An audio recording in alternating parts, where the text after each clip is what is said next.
وننتقل الآن إلى صديقنا السر السمو الساتي لنتعرف على موجز لأهم الأخبار. جاهز؟ أخبار من الصغار.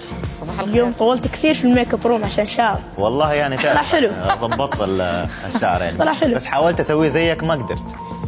ما يقدر. أنا أنيق حبيبي.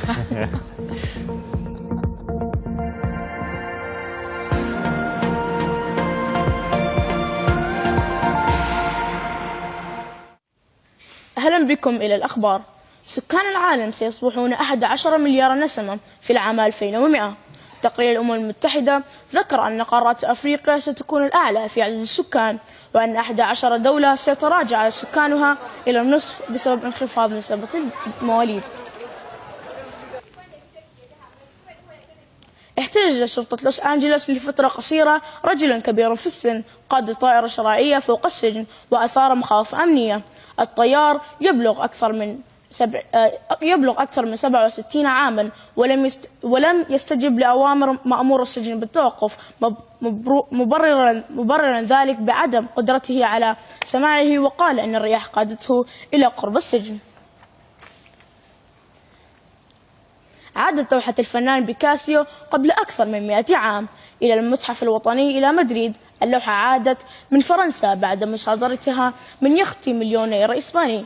وصل سعر اللوحة قبل اختفائها إلى 25 مليون يورو إسبانيا. أعلنت أن اللوحة تعتبر إرثا وطنيا، لكن من يدعي ملكيتها يصر على أن يحصل عليها بطريقة شرعية. 115 عاما، هذا عمر رجل من كوستاريكا ربما يكون الأكبر سنا في العالم. جوزي ديلغادو يقول أنه ولد مع بداية القرن العشرين وأثار فضول العالم لأنه يمارس حتى الآن الرياضة، إنها سبب بقائه نشيطا وقويا. النجمة الأمريكية صوفيا فيرغيرا ستشارك في برنامج الرسوم المتحركة ذا سيمبسونز. صوت صوفيا سيكون على صوت البروفيسور بريرا وسيمثل المسلسل الشهر المقبل.